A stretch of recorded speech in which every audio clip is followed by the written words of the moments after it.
Tech News. Tech News. Tech News. O mundo digital sem complicação. Com Carlos Aros. Tech News no ar em mais uma edição extraordinária, direto do bunker, né? Todo mundo impossibilitado de promover encontros presenciais e a gente segue se conectando com as pessoas por meio das plataformas de videoconferência. Essa conversa de hoje, aliás, já está sendo programada faz algum tempo, porque assuntos não faltam. Mas agora um desses temas se impôs de uma maneira muito importante e a gente precisa discutir o adiamento da entrada em vigor da Lei Geral de Proteção de Dados para maio de 2021, por força de uma medida provisória editada pela Presidência da República. E aí eu já de pronto acionei meu amigo Rony Weishoff. Falei, vamos tirar do papel aquele nosso papo. Tem vários assuntos envolvendo proteção de dados, cibersegurança nesses últimos tempos. E agora mais um elemento aí para essa conversa. O Rony, que é advogado, professor de Direito e especialista em Direito Digital. Rony, obrigado pelo bate-papo e por me atender. Imagina, Aros, é sempre muito legal conversar com você e com todos os ouvintes da Jovem Pan. Sempre à disposição. Bom, vamos começar falando sobre esse fato recente, não é? A decisão do governo federal em adiar a entrada em vigor da LGPD. E aí só uma recuperação histórica muito rápida para quem nos acompanha. A discussão sobre proteção de dados não é uma discussão nova. O Brasil passa por isso já há muito tempo e a LGPD se materializa, né, como um projeto que ganha corpo e avança no Congresso de 2017 para cá. Em 2018, a aprovação da lei e a sanção pelo presidente Michel Temer, o apagar das luzes do governo Temer.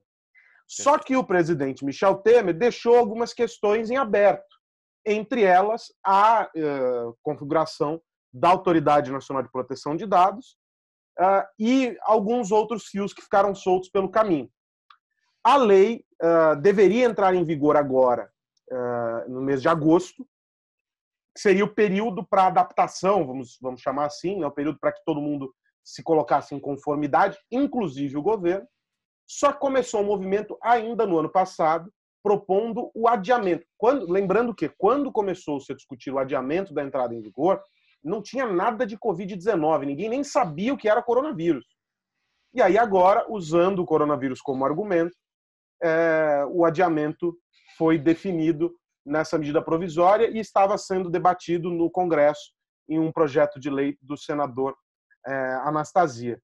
E aí, enfim, feita essa recuperação histórica, Rony, qual é o impacto imediato desse adiamento para os cidadãos, para as empresas e para o próprio governo? Legal. Aros, eu vou até aproveitar um pouco desse seu importante histórico, tá, para contextualizar e responder a sua pergunta. Privacidade, intimidade, que permeiam o assunto proteção de dados pessoais, são direitos e garantias fundamentais. No Brasil, a gente tem pelo menos 30 leis setoriais aí que protegem os nossos direitos relacionados à proteção de dados pessoais, como o Marco Civil da Internet, o Código de Defesa do Consumidor, a Lei do Cadastro Positivo, tem aspectos criminais, como a Lei de Crimes Informáticos, que prevê a inviolabilidade dos nossos dispositivos informáticos, o Código de Defesa do Consumidor, que eu já mencionei, enfim. E o que acontece? A revolução tecnológica, ela trouxe um descontrole informacional. Essa é a grande realidade, né? Ou seja, aqui não é demonizar a tecnologia, muito pelo contrário. Inclusive, nós só estamos aqui hoje, graças a Deus, em razão da tecnologia. Porém, essa revolução tecnológica, nesse trinômio aí de Big Data, Internet das Coisas, Inteligência Artificial, ela traz esse descontrole informacional. E ela é pautada em dados, né? Dado é a moeda da economia digital e todos esses serviços precisam de dados para poderem melhorar as nossas vidas de uma forma geral. Porém, pelo fundamento da autodeterminação informativa, eu já vou traduzir isso, né, que quem tem o direito de ter o controle sobre os dados é o próprio titular dos dados, ou seja, a quem pertencem os dados. Os dados pertencem à respectiva pessoa. que é o titular dos dados. Só que hoje a grande realidade é que ninguém mais tem controle sobre seus próprios dados. Essa é a realidade de hoje. Então, o que acontece? Independentemente dessas todas essas legislações, a União Europeia, que é o berço dessas discussões todas, ela começou a trabalhar numa proposta mais robusta, que é a famosa General Data Protection Regulation, o GDPR lá na União Europeia. E o GDPR foi uma resposta também a essa revolução tecnológica. Ou seja, vamos tentar devolver um pouquinho mais o controle dos dados ao seu respectivo titular, que são as pessoas. Vamos tentar ser mais transparentes. Vamos tentar não ter desvios de finalidade em relação a esses dados todos, trazendo essa robustez toda. E o Brasil, como você bem comentou, a gente discute isso há pelo menos 10 anos. A LGPD foi muito debatida na sociedade civil por pelo menos 8 anos antes de se chegar à Casa Legislativa. E a nossa linha já era seguir o GDPR. Quando o GDPR na Europa estava em discussão, o nosso anteprojeto de lei já seguia essa tendência. O GDPR ele foi sancionado lá na União Europeia, e o GDPR lá na União Europeia, ele teve 2 anos, as empresas lá na União Europeia tiveram 2 anos, e o governo também, para adequação ao GDPR. Tá? E o GDPR entrou em vigor lá na União Europeia em maio de 2018. Aqui no Brasil, a gente teve tanto esse efeito da eficácia plena do GDPR, como as revelações do Cambridge Analytica, aquele efeito Cambridge Analytica Facebook. Isso motivou a sanção da nossa LGPD. E como você bem comentou, a LGPD ela tinha um prazo inicial de 1 ano e meio para a implementação, tanto do governo como para as empresas. Ou seja, iria se encerrar inicialmente em fevereiro deste ano. Depois houve já um primeiro adiamento por 6 meses, totalizando 2 anos, que seria igual ao GDPR, né? Parece bem honesto da parte legislativa que nós tivéssemos, no mínimo, o mesmo período que se teve lá no GDPR. 2 anos para a implementação. Só que a lei, ela é uma lei muito relevante para o Brasil, porque é uma lei que ela traz mais segurança jurídica, porque ela mostra o caminho a ser adotado para as empresas e para o governo, para se ter uma adequação, para se ter uma proteção de dados de forma transparente perante os usuários, perante as pessoas de uma forma geral. É uma lei que protege ainda mais os direitos das pessoas, porque ela clarifica muito mais quais são esses direitos todos. É uma lei que traz mais investimento para o país, porque atualmente, quando a gente fala que a gente tem o GDPR brasileiro, o mundo inteiro já sabe o nível de proteção que a gente tem. Então, para empresas estrangeiras investirem aqui, elas já sabem onde elas estão pisando. Fica muito mais fácil compreender. Numa simplificação disso, quando você fala de investimento, basicamente a lei coloca o Brasil na mesma rota que o resto do mundo. Ou seja, Perfeito. Se todas as corporações lá fora estão olhando com atenção e cuidado para a proteção de dados, é saudável que o Brasil também o faça para continuar tendo conversas e relacionamentos que Perfeito. gerem investimentos aqui para o Brasil. É basicamente isso que você está falando, né? É isso. O mundo inteiro comemorou. Tem mais de 100 países que têm legislações correlatas à nossa. O mundo inteiro comemorou quando a gente teve a aprovação da sanção da LGPD. Porque antes uma empresa vinha investir no Brasil, eu quero passar a explorar o mercado econômico brasileiro. Ela questionava, né? Que tipo de legislação vocês têm aí para avaliar a segurança jurídica? A gente tinha que pescar essas mais de 30 legislações setoriais. Olha, a gente tem o Código de Defesa do Consumidor, mas é para consumidor. A gente tem o Marco Civil da Internet, mas é para usuários da internet. A gente tem a Lei de Sigilo Bancário, mas são para operações financeiras. E aí tinha que demonstrar e fazer um conjunto dessas legislações para mostrar que a gente não era um território sem leis aqui no Brasil. Agora basta a gente falar que a gente tem o GDPR brasileiro. Ou seja, as empresas elas já sabem onde elas estão pisando. Então, isso era muito importante. E isso foi muito comemorado. Né? Então, a gente seguia naquele prazo de 2 anos, que iria se encerrar em 16 de agosto desse ano. Só que essa lei, a nossa, assim como o GDPR é muito mais robusto ainda que a nossa, é uma lei mais principiológica. Né? É uma lei que é muito inteligente nesse sentido, porque ela não entra em detalhes tecnológicos. Ela não explica como uma empresa deve produzir um sistema de segurança da informação para proteger os dados. Ela não fala qual tecnologia você tem que fazer para anonimizar os dados, ou qual é o procedimento interno que você tem que ter para dar uma resposta em relação a uma revisão de decisão automatizada. Não, ela joga tudo isso para as empresas. é um accountability, é uma responsabilidade das empresas. Então, é uma lei que ela depende muito de uma regulamentação, né? E essa regulamentação é muito inteligente porque ela não engessa a lei, né? Porque se a lei ela já nascesse com todos esses detalhes, ela já nasceria atrasada. E essa regulamentação, quem é responsável é a Autoridade Nacional de Proteção de Dados. Essa Autoridade Nacional de Proteção de Dados, ela já foi criada por força da Lei Geral de Proteção de Dados. Ou seja, desde o momento da primeira medida provisória que depois foi convertida em lei, a gente já tinha a criação dessa Autoridade Nacional de Proteção de Dados. E o que faltava? Faltava que essa Autoridade Nacional ela fosse devidamente constituída por ato do Poder Executivo. E qual que é a responsabilidade principal desta Autoridade Nacional? Ou quais são aí as principais responsabilidades? Regulamentar, fiscalizar e sancionar.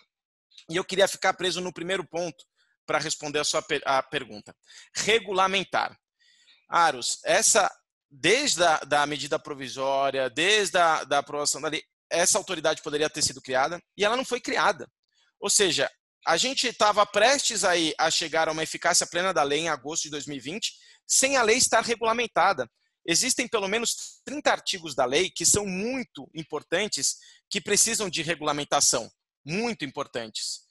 E ela não estaria regulamentada, ou seja, a gente poderia ter uma insegurança jurídica que seria o oposto do que a lei pretendia trazer, que é uma segurança jurídica.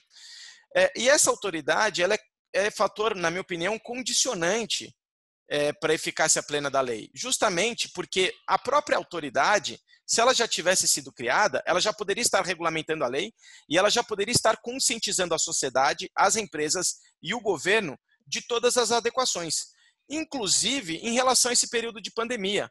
Ou seja, se a autoridade estivesse devidamente constituída, ao invés da gente estar pensando em projetos de lei ou medida provisória para adiar a lei, esta autoridade poderia estar dizendo o seguinte: os parâmetros para o combate à pandemia, por exemplo, o monitoramento de celulares de geolocalização são esses. Os parâmetros para as empresas adequarem a LGPD no período de Covid são esses.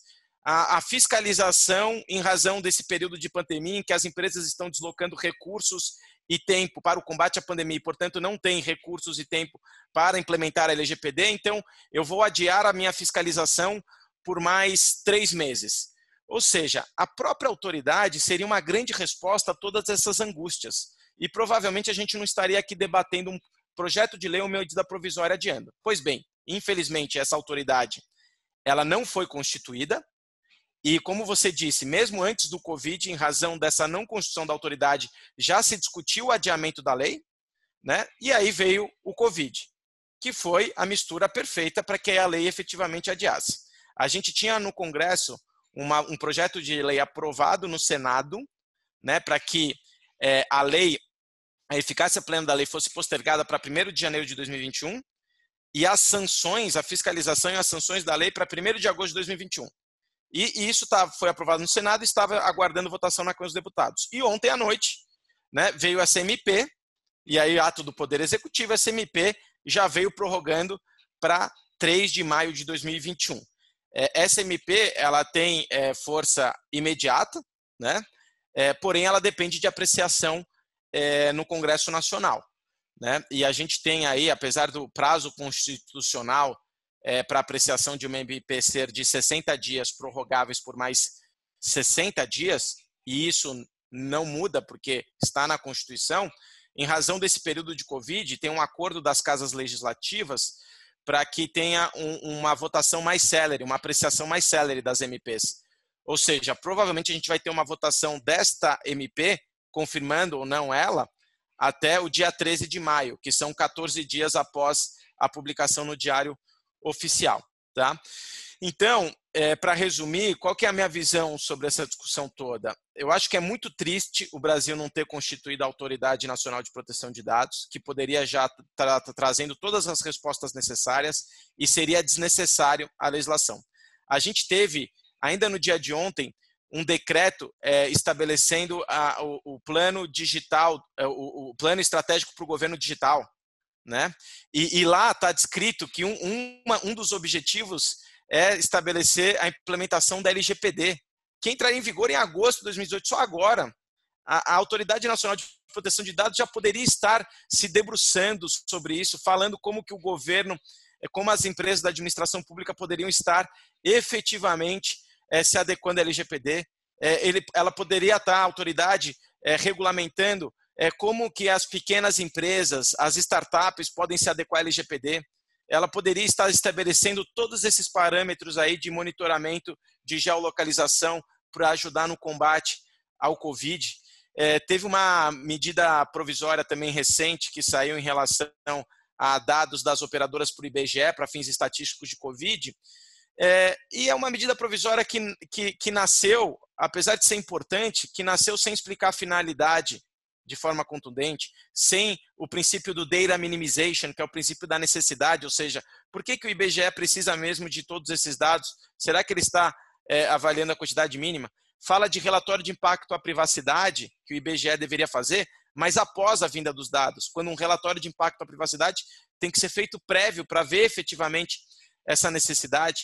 E aí, de repente, a gente tem essa MP com 4 ações diretas de inconstitucionalidade e centenas de propostas de emenda no Congresso, uma MP de 5 artigos, enquanto que a Autoridade Nacional de Proteção de Dados já poderia também estar se manifestando sobre tudo isso. Ou seja, a gente tem um cenário em que, mais importante do que o debate sobre adiar ou não a legislação, a entrada em vigor, né, nós deveríamos estar agora discutindo a constituição dessa autoridade, e me parece, por razões políticas, por razões estruturais, enfim, por todas as razões que se queira colocar, a criação da autoridade não está e nem nunca esteve entre as prioridades do governo.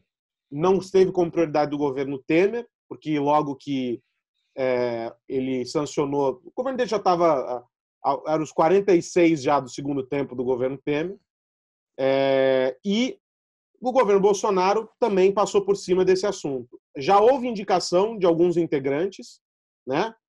Para o conselho, não para a diretoria. Para o conselho, mas não se estabeleceu esse colegiado. A pergunta é: existe perspectiva de que isso aconteça? Existe algum instrumento, algum mecanismo que obrigue o governo federal, e aí o Poder Executivo nesse caso, a constituir de uma vez por todas a NPD ou não? Eles podem postergar quanto mais quiserem essa definição. Não existe. É uma questão muito de advocacy, Aros. É muito advocacy. Ou seja, é uma pressão à sociedade, às entidades de classe, demonstrando essa relevância toda que eu estou comentando aqui com você. É algo que é muito relevante. Eu acho que isso fica muito mais evidente. Eu acho que fica até mais claro para o governo quando ele faz uma MP como essa do IBGE e, de repente, tem uma liminar suspendendo a MP e ela é muito pautada em princípios da LGPD, né, porque são princípios gerais, ele começa a enxergar, talvez, que esse órgão ele pudesse realmente ajudar em todas essas questões. Eu acho que esse contexto macro que nós estamos vivendo, e entre outras questões, nunca se discutiu tanto privacidade e proteção de dados. Eu acho que isso começa a demonstrar ainda mais a relevância de nós termos uma autoridade como essa. Esse momento em que nós estamos enfrentando aí a pandemia, ele tem sido revelador de uma preocupação que antes não existia, né? As pessoas estão questionando medidas colocadas em prática aí para o monitoramento do isolamento social, né, para aferir se efetivamente houve adesão ou não. As pessoas passaram a questionar e passaram a perceber o quão vulneráveis elas estão dentro de casa quando começou a aumentar o número de ataques contra as residências por causa dos dados sensíveis de empresas que estão sendo transacionados a partir das redes domésticas. Ou seja, era uma preocupação que não existia e que se tornou mais evidente, ou se existia, ela estava restrita ali a um número pequeno de pessoas, e que se tornou um pouco mais abrangente por causa da pandemia. Há um mínimo de transformação acontecendo. A gente dá para ver o copo meio cheio sob essa perspectiva, Rony? Eu acho que sim. Eu acho que o efeito cultural que, felizmente, a LGPD trouxe, apesar da gente estar discutindo aqui o adiamento da eficácia plena, a LGPD trouxe um efeito cultural gigantesco para as empresas, para o governo e para a sociedade como um todo. E justamente nesse contexto, né, as pessoas estão mais em casa, né? Tem essa questão que você comentou agora sobre cybersecurity, né? Todo mundo utilizando dispositivos e dando um jeito de continuar seus negócios, né? A ideia é continuar seus negócios. As pessoas estão vendo cada vez mais o governo querendo ter acesso a dados para as medidas de mitigação à pandemia. E começa a se questionar, além do acesso à informação, né? Como as pessoas estão com mais possibilidade de estarem dentro de casa, muitas vezes consumindo mais conteúdo, realmente o efeito cultural é avassalador. Isso é um ponto muito positivo, porque a LGPD, mesmo que ela não tenha sua eficácia plena, acho que isso é importante comentar, foi boa sua pergunta para isso, ela já está imposta, né? Assim, independentemente dela ter eficácia plena, as questões principiológicas já estão aí sendo discutidas. Os órgãos como a Senacom, a Secretaria Nacional do Consumidor, já está agindo, já está pressionando as empresas em relação aos mais variados casos. O Ministério Público, bastante atuante em alguns casos, usando princípios da própria LGPD, claro, respaldado por outras leis em vigor, mas usando princípios da LGPD para agir, né, contra algumas medidas que violam a proteção de dados. É isso. E tem outra questão muito interessante, saiu um report recente mostrando quanto que as empresas investem em privacidade e proteção de dados e quanto elas têm de retorno, mostrando que investir em privacidade e proteção de dados, elas têm muito retorno, porque adquirem a confiança. As pessoas só trocam informações, só trocam dados com quem elas confiam. E quanto mais as empresas forem transparentes, quanto mais elas forem éticas em relação ao uso dos dados, mais as pessoas vão se abrir em relação a elas, mais elas vão ser permissivas na utilização dos dados. Então é uma questão, seja por esse efeito todo em que os órgãos setoriais já estão agindo, seja por uma questão que as pessoas elas vão mudar de empresa se não usar de forma ética e segura os seus respectivos dados, independentemente da LGPD, ela já está imposta, né? Então isso que é muito relevante também. Tem um efeito importante que eu comentei esses tempos atrás em um evento, uma fala minha em um evento, justamente o fato de as empresas terem iniciado um processo de adequação, treinando as equipes, mudando a cultura corporativa com um olhar mais atento para a proteção de dados, os treinamentos intensivos que vêm sendo feitos desde que a lei foi aprovada. Tudo isso cria uma corrente de estímulo e de conscientização sobre a necessidade de se pensar a proteção de dados. Exatamente. Né? E isso é irrefreável, ou seja, você não tem como voltar atrás de algo que já começou. As empresas já estão preocupadas, até por algo que a gente já conversava aqui no começo, que é o seguinte, elas têm que se adequar a uma legislação de outras dezenas de países, ou seja, não é só o Brasil, elas não estão preocupadas só com o Brasil, o mundo está todo conectado, é globalizado, a gente precisa entender que as relações extrapolam fronteiras e sobretudo no universo de relações comerciais que se viabilizam por meios digitais, e isso é quase que 100% delas hoje, não tem fronteira para a internet. Ou seja, o cara está conectado ao mundo todo à distância de um clique, né? É isso. E a lei, novamente, ela mostra um caminho muito pertinente a ser seguido pelas empresas. Ela traz novas ferramentas jurídicas a serem utilizadas. Antes, tudo era muito pautado no consentimento. Ou a pessoa dá o consentimento, ou você não pode utilizar os dados. Hoje a gente tem definição clara que você pode utilizar dados para tutela da vida, para questões de saúde. Você tem um interesse legítimo, que é uma alternativa também que não existia anteriormente. E só lembrando, a gente também tem uma proposta de emenda constitucional que também já foi aprovada nas 2 votações no Senado e está na Câmara dos Deputados, é a PEC 17, para transformar a proteção de dados pessoais em direito e garantia fundamental. Então, provavelmente, nós teremos no Brasil proteção de dados pessoais como gênero de direito e garantia fundamental, ao lado de privacidade, ao lado de intimidade, ao lado de liberdade de expressão, ao lado ali do devido processo legal, ou seja, as empresas e o governo precisam pensar muito nisso como direito fundamental das pessoas e não como mais uma obrigação. Além de ser mais fácil com a lei, porque ela mostra o caminho a ser seguido, aquelas empresas que raciocinarem dessa forma, vai ser muito mais fácil lidar com isso. Assim como aconteceu na época do Código de Defesa do Consumidor.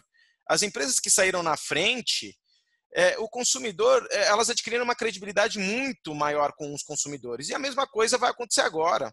E o paralelo é perfeito, né, com o Código do Consumidor, porque assim como no ocorre com o Código do Consumidor, com a LGPD, o consumidor, o usuário, ele é colocado em perspectiva, ele está na frente de tudo.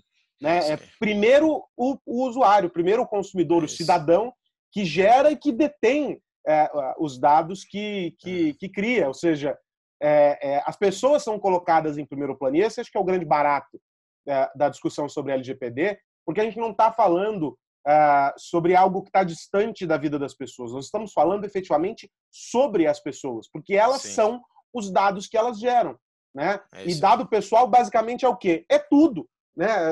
A descrição gostos, interesses, dados cadastrais, aliás, é muito legal. Aqueles que tiverem curiosidade, procurem no texto da GDPR a definição, procurem na LGPD a definição de dado pessoal. É tão abrangente quanto o universo, ou seja, se nasceu de você, se está vinculado, está relacionado a você de alguma maneira, é dado pessoal e ponto. É um áudio enviado por WhatsApp, é uma foto que você publica. A pessoa nem nasceu ainda e já tem dado pessoal. Ultrassom na barriga da mãe. É uma primeira imagem. Então, assim, veja, é um troço muito louco do ponto de vista conceitual e prático, sobretudo, o fato de que a gente está falando sobre as pessoas.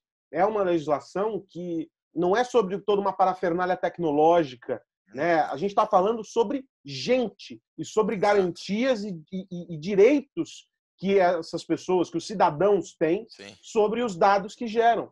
É única e exclusivamente sobre isso. Então, é do interesse não de empresas, porque elas estão correndo, porque precisam se adequar para não serem multadas, mas é do interesse maior do cidadão, eu, você, quem está nos acompanhando agora, saber que há uma lei que foi postergada a entrada em vigor dela, que tem um órgão competente para poder cuidar da aplicação dela e regulamentar, que não foi constituído ainda, para proteger você em um mundo em que cada vez mais os seus dados dizem mais sobre você do que qualquer biografia.